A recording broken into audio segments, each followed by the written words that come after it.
Hello! Hi! Magandang hapon po sa inyong lahat. Magandang hapon din po. Okay, isang mabiyayang hapon po ang ngayon dahil ngayon po ay pinagdiriwang natin. Bukod po sa ating reunion ay napakahalaga po ang araw na ito dahil ngayon po yung pinagdiriwang natin ang muling pagkabuhay ng ating Panginoon. So, bilang pasimula po ng ating palatuntunan, palakpakan nga po natin ang ating Panginoon na nagbigay ng pahintulot sa araw na ito. Okay. Ayan. Maraming salamat po. So, siyempre po, bago tayo magsimula, hingi tayo ng basbas sa itaas. At akin po tatawagin si Tita Celi. Tita Celi, saka po, for the opening prayer. Okay.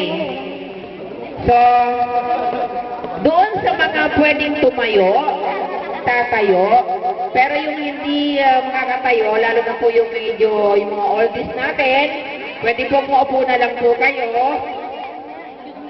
And then, manahimik po tayo at ating po damahin ang presensya ng Panginoon sa araw na ito na tayong lahat, ang Cruz Clan, ay nagkasama-sama, nagkatipon-tipon sa isang mahalagang pagtitipon na ito. So, ito na po si Tita Celi para sa kanyang opening prayer.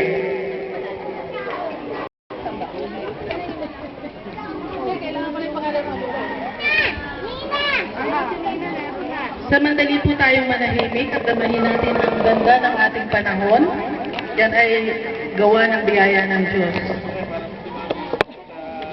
Nais pong hingin ang biyaya ng Diyos upang tayo ay magkaroon ng maging mabunga, maayos at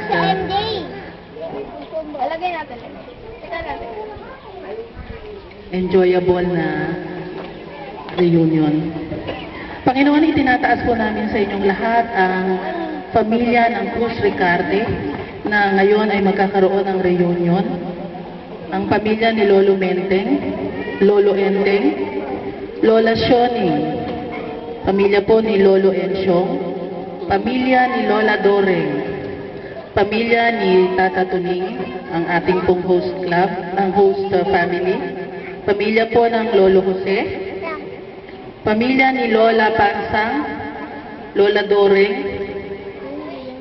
Tinataas po namin lahat ang miyembro ng pamilya ng Cruz Ricarte upang taon-taon ay maipagpatuloy namin ang gawain ito. Una, upang kami po ay magpuri sa inyo ng sama-sama.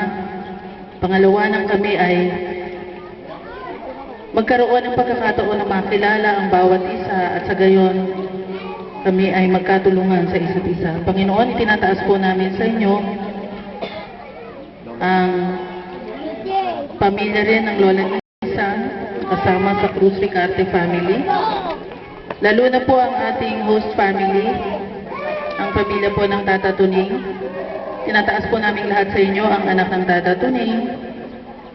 At sana maging mabiyaya ang kanilang buhay.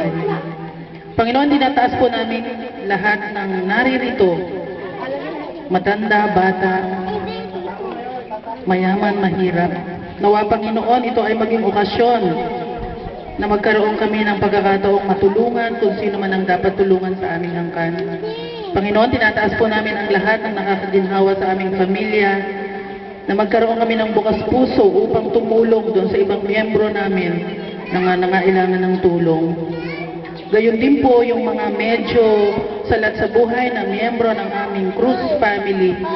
Nawa sila ay magkaroon ng lakas ng loob na lumapit sa mga miyembro naman na nakakariwasa upang sila ay matulungan kahit sa anong paraan.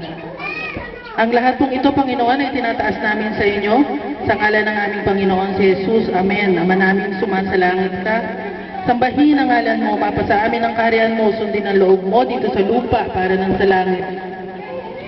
Bigyan mo kami ngayon ng aming kakanin sa araw-araw at patawarin mo kami sa aming mga sala. Para ng pagpapatawad namin sa nagkakasala sa amin at huwag mo po kaming ipahintulot sa tukso at iadya mo kami sa lahat ng masama. Aba, Ginoong Maria, puno ka ng grasya, ang Panginoong Diyos ay sumasa iyo. Bukod kang pinagpala sa babaeng lahat at pinagpala naman ang iyong anak na si Jesus. Santa Maria, Ina ng Diyos, panalangin mo kaming makasalanan ngayon at kung kami mamamatay. Amen. Lahat po, samahan ninyo po ako upang magluwalhati sa ating Panginoon. Sabay-sabay po tayo. Luwalhati sa Ama, sa Anak at sa Espiritu Santo, kapana ng sa unang-una ngayon at magpakailanman at magpasawalang hanggan. Siya nawa. Wow!